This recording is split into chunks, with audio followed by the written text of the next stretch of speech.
stated in a very profound way that who we are is the basis of all of our decisions. And your decisions are going to be made, when you think about it, both from the intellect and the mind, in terms of, and the emotional side, in terms of your upbringing, your education, your social circle, the friends, the quality of the professors that you dealt with in school. So you are who you are. And that's why people are different, and that's the beauty of people. I think in terms of the success or failure of an organization, if you look at the most successful organizations today, all around the world, what they do is they bring a diversity of thought to the organization. They try to hire different people who think differently, who have worldly experiences. In the United States, we struggle with this whole issue of diversity because we look at it primarily as a ethnic or a color difference. But the true difference of people, and we need to get there as a society, not just in the U.S., but all across the world, is how we think. Because this is the real difference of how, the real difference of what separates an organization. It's people, their creativity, their emotional experience, and how they think.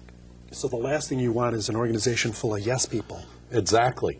Not only full of yes people, Peter, but you also want an organization that is able to think creatively, think outside the box, if you will, to come up with unique solutions. All right. We have a caller now from Peru, from the Universidad Ricardo Palma in Lima. Come in, please.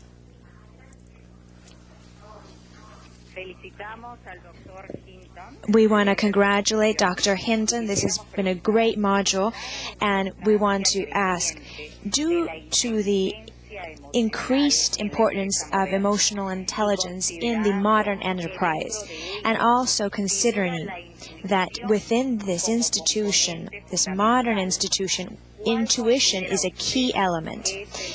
Well, now, what do you think would be the new role of intuition in making key and precise decisions? Great question. It is a great question. And first of all, hello to Lima, Peru. You have a beautiful city, and I'm delighted to respond to your question. I think the whole factor, and you and I were talking about this, Peter, before the program, about emotional intelligence. And the caller has given us a very interesting dimension, and that is the whole aspect of intuition. I think intuition is a very important factor.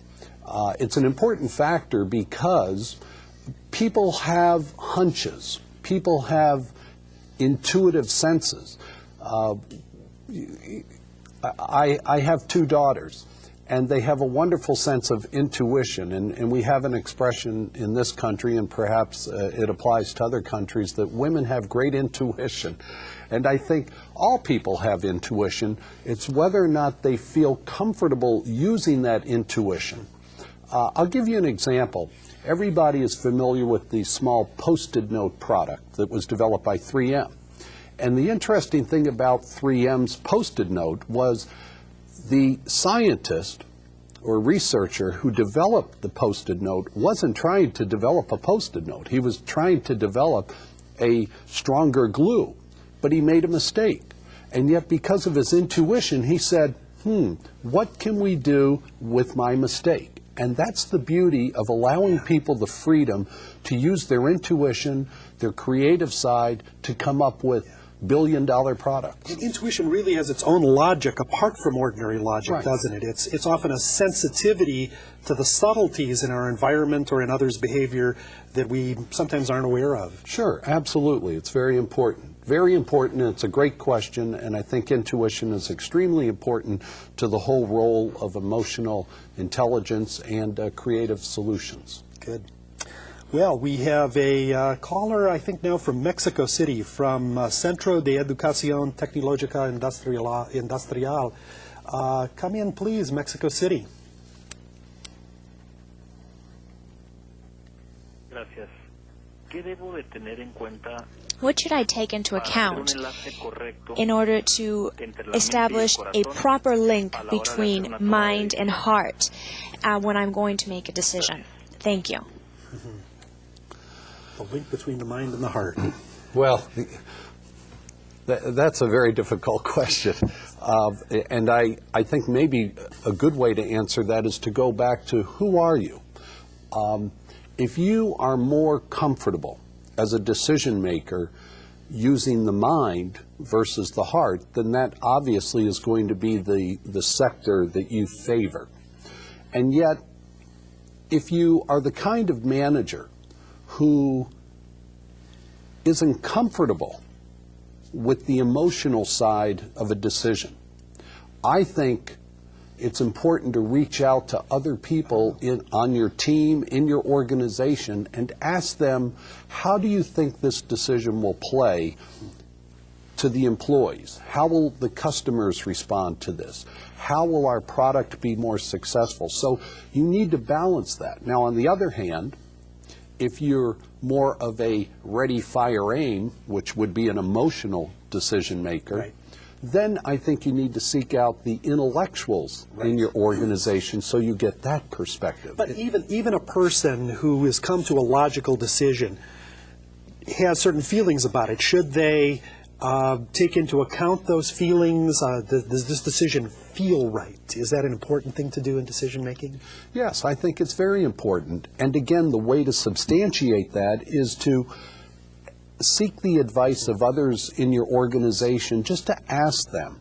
In the next segment, we're going to talk about personality types, and I think this question will be well answered in the next section. Well, thanks, Tom. Well, speaking of the next session, now let's move to the second module of today's program.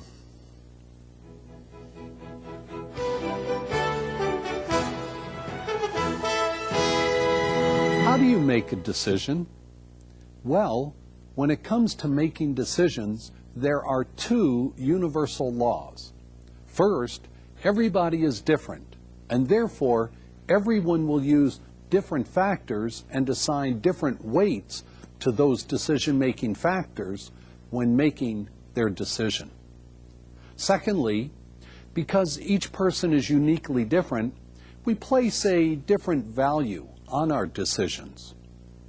For example, a decision to spend $1,000 on a business trip is going to be valued differently than spending $100,000 on a new computer software system.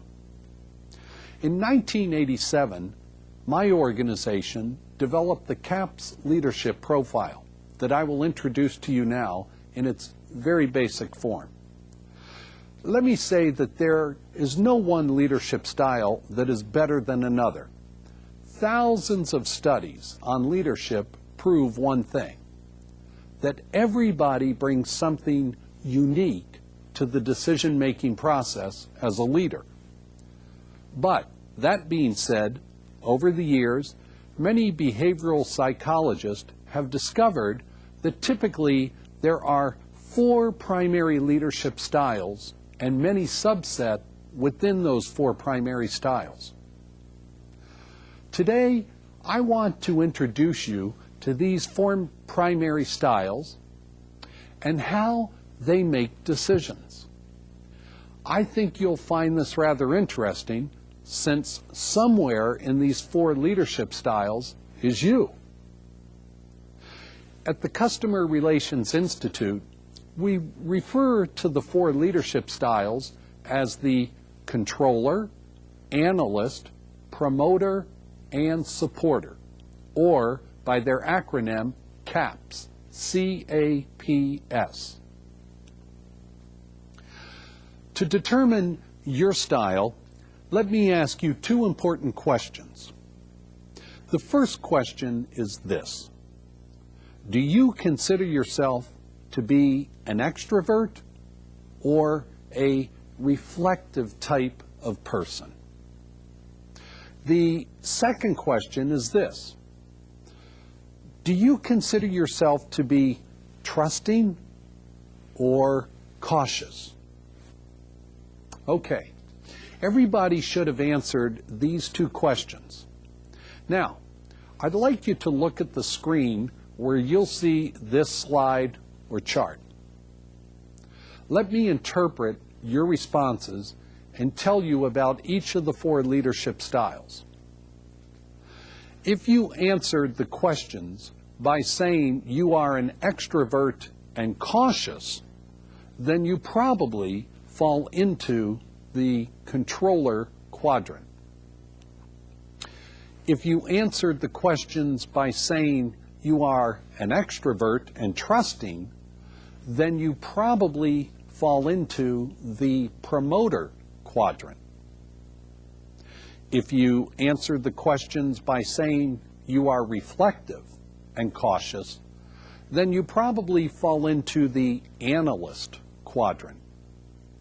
And finally, if you answered the questions by saying you are reflective but trusting, then you would fall into the supporter quadrant. In your handout materials is a copy of the CAPS circle that shows you the 4 quadrants and describes the characteristics of each leadership style in the CAPS profile.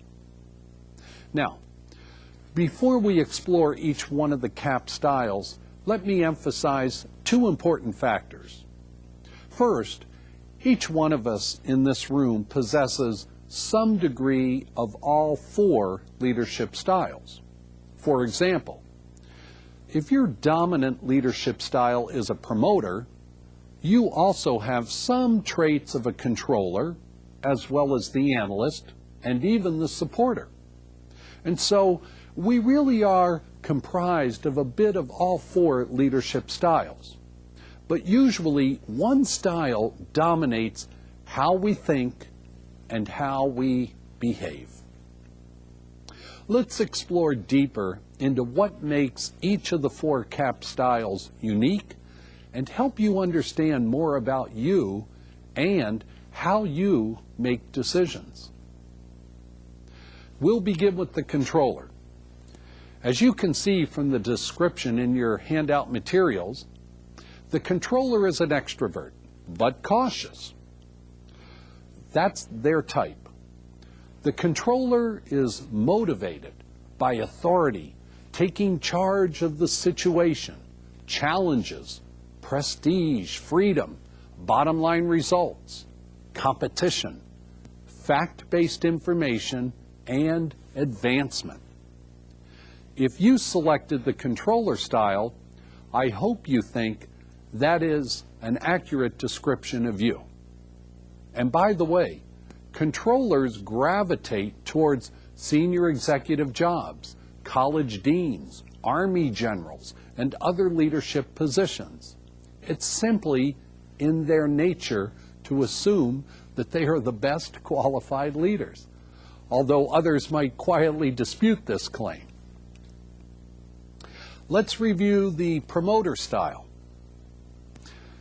If you answered the 2 questions by classifying yourself as an extrovert, but trusting, you fall into the promoter quadrant. Promoters are people. They love fun parties and the excitement of doing things and going places. Promoters enjoy recognition, social events, freedom from boring and mundane, specific and restrictive responsibilities. They dislike paperwork. They would rather have you verbalize what's in the report than read it. Promoters enjoy teamwork and motivation. They like to network with their friends and colleagues. Promoters also enjoy rewards and recognition. Promoters are loyalists and make hundreds of friends. Typically, you'll find promoters occupying the sales and marketing, coaching, and public relation type jobs. Promoters also excel as politicians. Anything that requires people skills is a good job for a promoter. Now, on the opposite side of the equation are the analysts.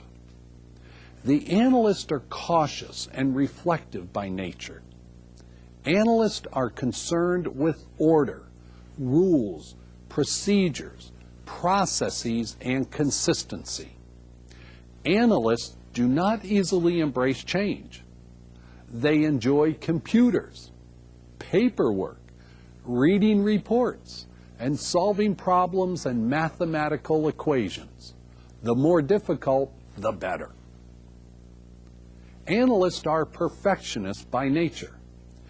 This is why they prefer specific details. The more information, the better. Analysts typically become doctors, scientists, accountants, and computer technicians.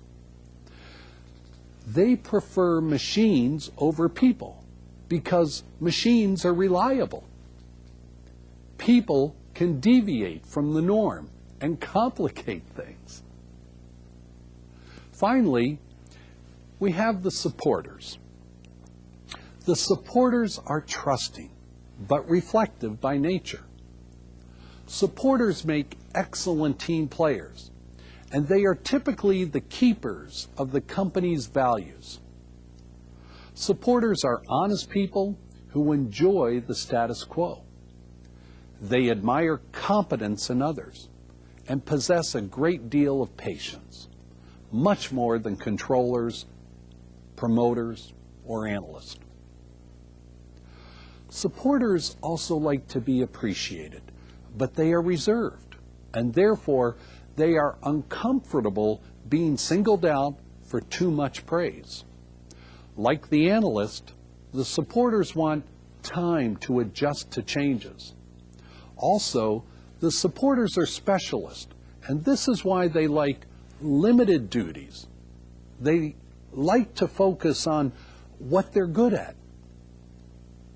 Supporters are also sincere people, but rarely will they voice their displeasure or criticism of another person in public. And finally, supporters, like the analyst, want security in their jobs and their home life and throughout the world. They function better when things are orderly. And this explains why supporters constantly seek clarity. They need to know where they stand at all times. And supporters can handle the bad news as well as the good. They have an amazing gift to react, adjust, and get on with whatever life hands them. So, there you have it, the 4 major types of leadership styles. Hopefully, you can identify with one or more of the 4 leadership styles.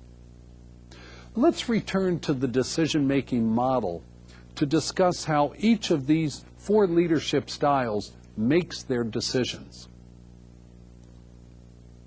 First, let's discuss how the controllers make decisions.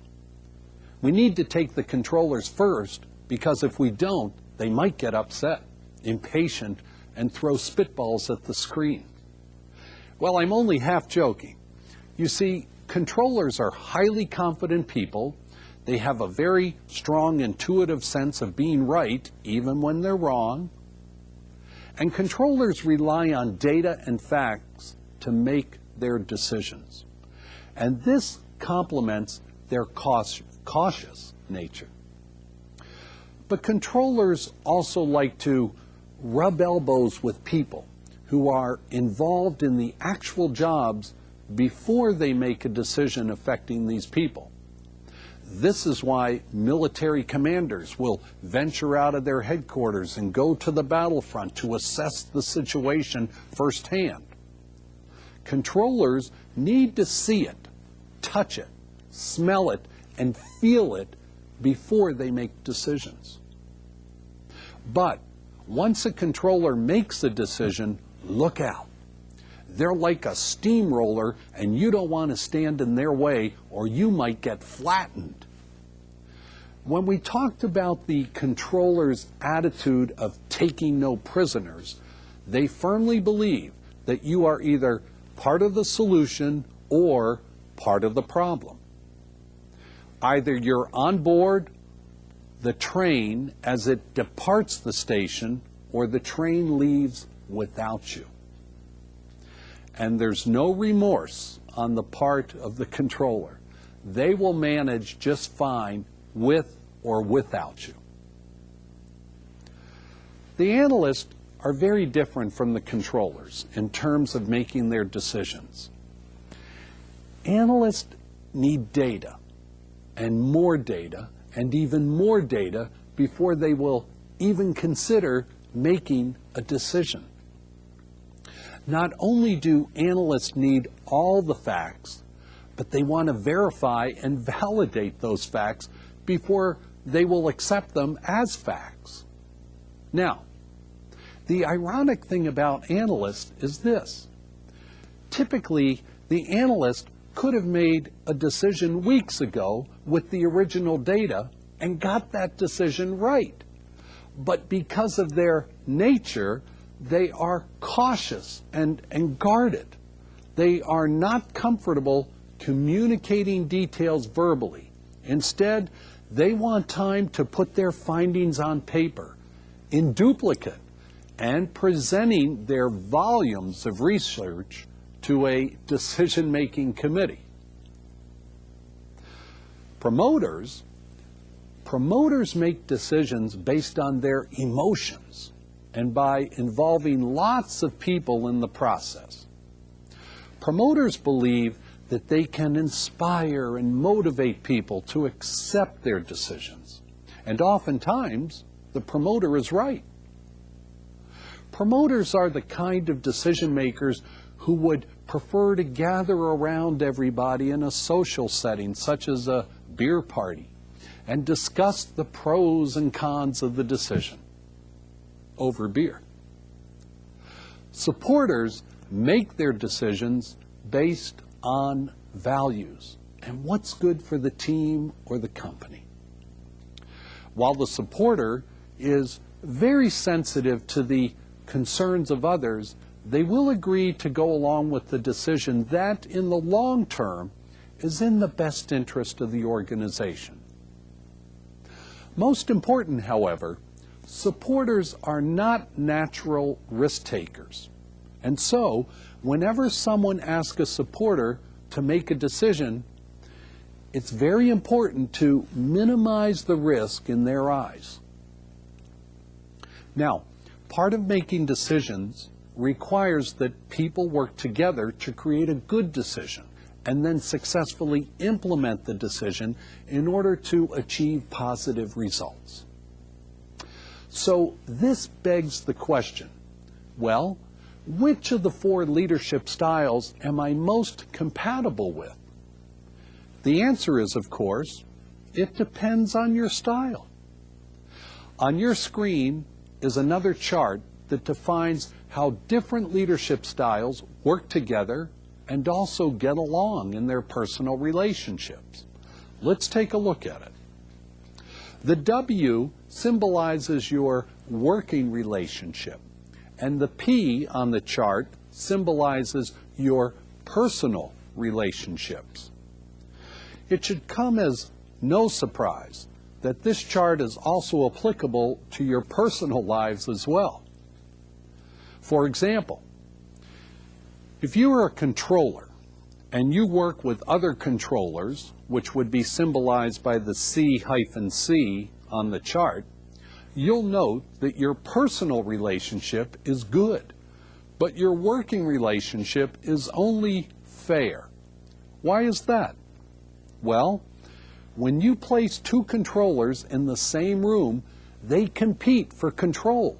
And this is why it's difficult for 2 strong controllers to work well together. The controller-promoter combination on your chart, which is symbolized by the C-P, fares a little better, while the controller-supporter working relationship is very good. Supporters take their orders from a controller and get the job done. As you can see on the chart, the supporters don't really like the controllers in terms of their personal relationship, but supporters will tolerate controllers long enough to to finish the project. Finally, the controller-analyst combination, which is symbolized by the C-A on your chart, results in an average working relationship because the analysts are always asking controllers to slow down and verify and validate the process. And this frustrates the heck out of controllers. And on a personal relationship basis, the controllers cannot stand socializing with analysts. Controllers consider analysts to be complete bores. No offense, but it's true. What about the promoters? How do they fare with the other leadership styles? Well, promoters love each other. But as you can see on the chart with the P-P combination, it's a poor working relationship. Why? Well, the reason is this. If you put two promoters in the same room and ask them to perform a task, they'll spend the entire time talking about family, sports, sex, and everything else except the assignment you gave them to do. Now, if you match a promoter with a supporter, the P-S combination, things get a little better because the supporters will do the work while the promoters talk their ears off. But on a personal relationship level, the supporters are exhausted after 30 minutes of being with a promoter, and they need to go home and take 2 aspirin and nap in order to recover. The promoter-analyst combination, which is symbolized by the P-A on your chart, isn't much better.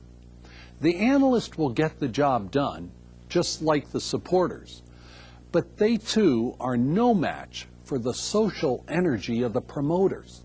So after the work is done, the analyst would rather go home and read a biology textbook than party all night with the promoters. And finally, the last combination are the two analysts, or the A-A combination on your chart. The analyst-analyst blend works quite well in terms of working relationships because both are determined, cautious, and completely focused on the job at hand. And on a personal level, the two analysts get along quite well because they see the world through the same perspective. Our third and final section deals with how we balance the heart and mind when making decisions. Now that you understand the different leadership styles and how each of the 4 dominant leadership styles makes decisions and interacts with his or her counterparts, it becomes apparent which people will rely on their hearts and which people will rely on their minds when making decisions. Making a balanced decision is one of the most difficult aspects of being a leader.